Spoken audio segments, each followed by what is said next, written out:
কালকে পিএসসির ভার্ডিক্ট যে একটা বেরিয়েছে সেটা বেরোনোর পর মোহনবাগানের বড় একটা অংশ, যে মোহনবাগান সমর্থকদের যে বড় একটা অংশ খুব খুশি হয়েছে, সেটার বিষয়ে কথা বলবো।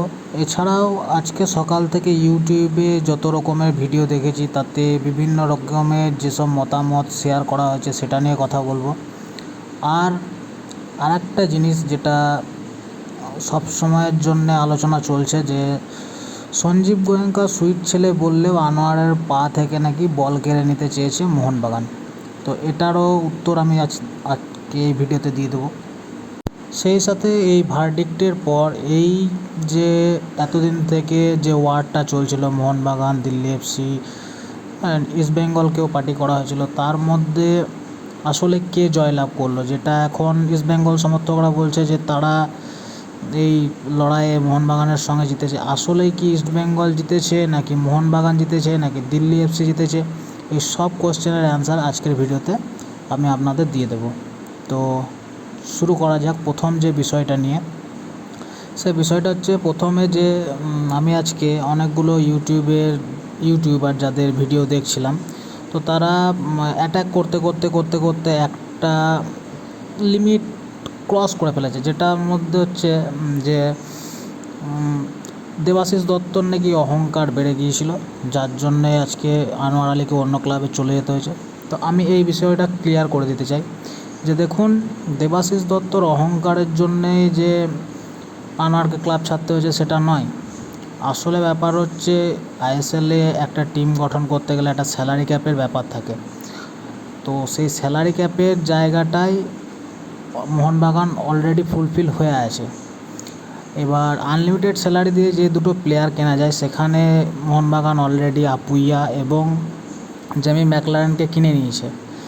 এবার সেই জায়গায় আনোয়ার আলীকে পার্মানেন্ট ডিল দিতে গেলে মোহনবাগানকে যে স্যালারি ক্যাপের প্রয়োজন, সেই স্যালারি ক্যাপটা মোহনবাগানের কাছে অ্যাভেলেবেল ছিল না। আর লোন ডিল যেহেতু আনোয়ারের সঙ্গে হয়েছিল, সেহেতু আনোয়ার কিন্তু স্যালারি ক্যাপের মধ্যে পড়তো না। এই পয়সাটা মোহনবাগান দিল্লি এফসিকে পে করতো, দিল্লি এফসি আনোয়ারকে পে করতো, যার জন্য এটা কোনো স্যালারি ক্যাপের মধ্যে ছিল না। মোহনবাগান এই জায়গার অ্যাডভান্টেজটা নিতে চেয়েছিল। আর আনোয়ার আলীর তরফ থেকে একটা যে দাবি ছিল, সেটা ছিল যে সে তার ফিউচারকে সিকিউর করবার জন্যেই সে পার্মানেন্ট ডিল চেয়েছিল। বাট সেটা মোহনবাগানের তরফ থেকে এই সিচুয়েশানে দাঁড়িয়ে সম্ভব ছিল না, যার জন্যেই এই আনোয়ার আলী এবং মোহনবাগানের মধ্যে একটা দূরত্ব তৈরি হয়, এবং সেই দূরত্বটা যে আজকে আনোয়ার আলী মোহনবাগান ছাড়তে বাধ্য হয়েছে। এবার আসা যাক যে ইস্টবেঙ্গল জিতলো, দিল্লি এফসি জিতলো, নাকি মোহনবাগান জিতলো। তো এখানে আমি একটা কথা বলতে চাই, কালকে যে সাংবাদিক সম্মেলন হয়েছিল সেখানে দেবব্রত সরকার একটা কথাই বলেছিল, যে এটা দিল্লি এবং মোহনবাগানের ব্যাপার, এখানে ইস্টবেঙ্গলকে জাস্ট একটা পার্টি করা হয়েছে, তাই এই কেসে ইস্টবেঙ্গলের লয়ার থাকবে। তাহলে এখানে যারা ইস্টবেঙ্গলের জয় বলে মনে করছেন, তা আমি তাদেরকে ক্লিয়ারলি বলে দিতে পারি, এটা কোনো জয় নয়। জয়টা যদি অ্যাকচুয়াল ধরা যায়, তাহলে সেই জয়টা রায় আসবে মোটামুটি 22 তারিখ, যেখানে পিএসসি তাদের নেক্সট হিয়ারিংয়ের ডেট ডেকেছে, সেখানে আসল জয় কার সেটা বোঝা যাবে। কারণ পিএসসি মানে প্লেয়ার স্ট্যাটাস কমিটি, এই কমিটির একটা নিয়ম বা যেটা সবাই জেনে আছে, যে এই পিএসসি কিন্তু সবসময় প্লেয়ারের ফরেই রায় দেয়। এবং আনোয়ারের পক্ষ থেকে যে দাবিটা করা হয়েছিল, যে আনোয়ারকে এনওসি দিয়ে দিল্লিতে ফিরে যেতে, যে কালকে যে অ্যাপিলটা করা হয়েছিল, সেখানে কিন্তু প্লেয়ারের কথা ভেবে পিএসসি তাদের রায় জানিয়েছে। এবং আসল যে রায়, সেটা যেটা মোহনবাগান চেয়েছে, মোহনবাগান বরাবরই চেয়েছিল যে আনোয়ারকে আমরা এনওসি দিয়ে দেবো, কিন্তু আমাদের দাবি হচ্ছে একটাই, আমাদেরকে একটা কম্পেনসেশন দিতে হবে, প্লেয়ারকে কিছুদিনের জন্য ব্যান্ড করতে হবে, আর যে দুটো ক্লাব এর মধ্যে ইনভলভ তাদেরকে ব্যান্ড আনতে হবে। তো এর রায় কিন্তু এখনও আসেনি। সেই রায়টায় আসলে বোঝা যাবে যে পিএসসির মতো, যেটা প্লেয়ারদের ফরে যেসব রায় আসে, যেখান থেকে যেখানে শুধু প্লেয়ারদেরকে বেশি প্রাধান্য দেওয়া হয়, সেখান থেকে মোহনবাগান জরিমানা প্লাস আনোয়ারকে একটা শাস্তির ব্যবস্থা যদি করতে পারে, তাহলে জয়টা কিন্তু মোহনবাগানের হবে।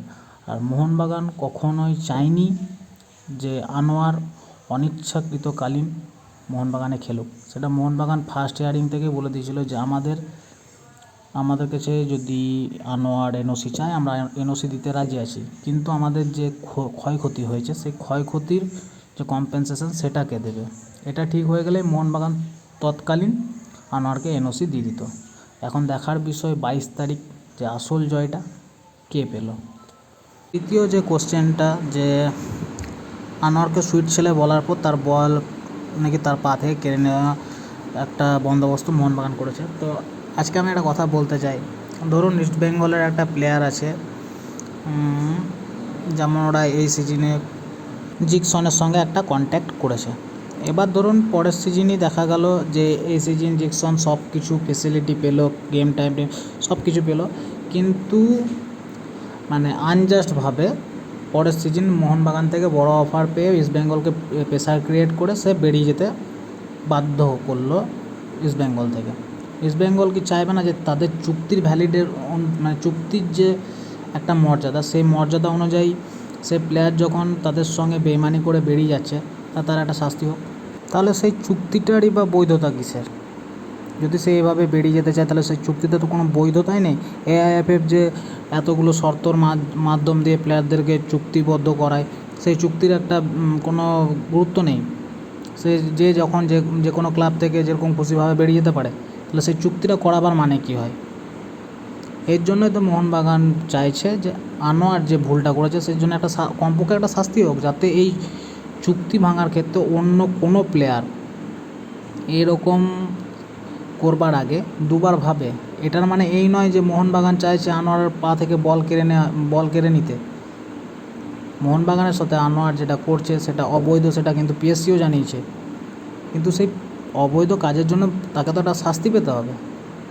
তার মানে কি এটাই যে মোহনবাগান চাইছে যে তার পা থেকে বল কেড়ে নিতে, যাতে আনোয়ার আর কোনো দিন খেলতে না পারে? এই কথাগুলো যারা বলছেন না, তারা কিভাবে কথা বলছেন বলুন তো? যে পাশের বাড়িতে আপনার পাশের বাড়ি প্রতিবেশীর কোনো ছেলে সে যদি কোনো একটা দোষ করে, তাকে যদি তার মা বাবা শাস্তি দেয়, তার মানে এটাই যে তার মা বাবা তাকে মার্ডার করতে চেয়েছিল। ব্যাপারটা এরকমই দাঁড়িয়ে যাচ্ছে, ঠিক আছে? আর লাস্ট যে প্রশ্ন সেটা হচ্ছে যে মোহনবাগান জনতা কেন খুশি? মোহনবাগান জনতা খুশি তার কারণ হচ্ছে একটা প্লেয়ার যে টাকার লোভে হোক বা অন্য কোনো পার্সোনাল ম্যাটারের কারণে হোক মোহনবাগানে খেলতে আর ইচ্ছুক নয়, সেই প্লেয়ারকে জোর জবরদস্তিভাবে ধরে রেখে তাকে খেলানো, সেটা মোহনবাগান জনতা কোনো দিনই চায় না। কারণ মোহনবাগান জনতা যারা পুরনো দর্শক, যারা মোহনবাগানেরই শুধু ফ্যান, যারা কোনো প্লেয়ারের ফ্যান নয়, তারা কিন্তু এর আগে একটা ঘটনা থেকে শিক্ষা নিয়েছে, যেটা হচ্ছে টোলগে বলে একটা প্লেয়ার ছিল ইস্ট বেঙ্গলে, যাকে এরকম হুইপ ক্রিয়েট করে বিভিন্ন রকম জটিলতার মাধ্যম দিয়ে মোহনবাগান আনা হয়েছিল, কিন্তু প্লেয়ারটা মোহনবাগানে এসে এতটাও সাকসেসফুল পায়নি। তো তখন থেকে মোহনবাগান জনতা একটা জিনিস জানে যে ইচ্ছুক নয় তাকে জোর করে ধরে রেখে কোনো লাভ নেই। আমরা যখনই ভিডিও বানিয়েছি তখনই সবাই কমেন্ট মানে প্রায় ইয়েতে কমেন্ট এসছে যে ইচ্ছুক নয় তাকে ছেড়ে দেওয়া হোক। এই যে সমর্থকগুলো হচ্ছে মোহনবাগানের আসল ফ্যান, কারণ এরা সবসময় চেয়েছে যে ক্লাব আগে থাকুক, কোনো প্লেয়ার আগে নয়। এই কথাটা আমি এর আগে একটা ভিডিওতেও বলেছি, আজও বলছি। তো আর এই যে আনোয়ার ইস্টবেঙ্গলে গেল এবং ইস্টবেঙ্গলের সঙ্গে যে আমাদের 18 তারিখ ডার্বি আছে, এখানে আমি সিরিয়াস বলছি, যখন আনোয়ার মোহনবাগানের এগেনস্টে খেলবে সেই ডার্বি দেখার মজাটাই অন্যরকম হবে, সেই ডার্বির লেভেলটা অন্যরকম হবে। তো যারা ভুলভাল লটাচ্ছেন, ভুলভাল ভিডিও করছেন, তাদের একটা কথাই বলবো, মোহনবাগান কোনো দিনই চায়নি যে আনোয়ারের পা থেকে বল চলে যাক। মোহনবাগান সবসময় একটা জিনিসই চেয়ে এসছে, যে তাদের যে ক্ষতিটা হয়েছে তার কম্পেনসেশন, সেই জায়গাটা মোহনবাগান ক্লিয়ার হয়ে গেলেই আনোয়ার যে কোনো ক্লাবে খেললেও মোহনবাগানের কোনো কিচ্ছু যায় আসে না। একটা প্লেয়ারকে 1 বছর লোন দিলে 4 বছরের লোন ডিল কন্ট্যাক্ট করে 1 বছর খেলিয়ে যদি কোনো ইন্ডিয়ান প্লেয়ারের কাছ থেকে কম্পেনসেশন হিসাবে 15 কোটি টাকা পাওয়া যায়। এখনও অবধি জানি না কত কোটি টাকা আমরা কম্পেনসেশন পাবো, বাট যদি 15 কোটি টাকা কম্পেনসেশন পাওয়া যায় তাহলে সেই জায়গাটা কেন মোহনবাগান ছাড়বে? মোহনবাগান কম্পেনসেশনের জন্য এই লড়াই লড়ছে, আমি এখনও বলছি, পরবর্তীতেও বলবো। আর মোহনবাগান জনতা কোনো দিনই চায় না যে একবার ক্লাবের এগেনস্টে হয়ে গেছে তাকে জোর করে ক্লাবে রেখে ফুটবল খেলাতে। আর আগে আমাদের ডার্বি হতো ইস্টবেঙ্গল বনাম মোহনবাগান, এখন হবে আনোয়ার ইস্টবেঙ্গল বনাম মোহনবাগান। সেই ডার্বির মজাটাই অন্যরকম হবে। তো আশা করি সবারই সব প্রশ্নের উত্তর দিতে পেরেছি। ভিডিওটা যদি ভালো লাগে তো লাইক, শেয়ার আর সাবস্ক্রাইব চ্যানেলটা অবশ্যই করে দেবেন। ধন্যবাদ।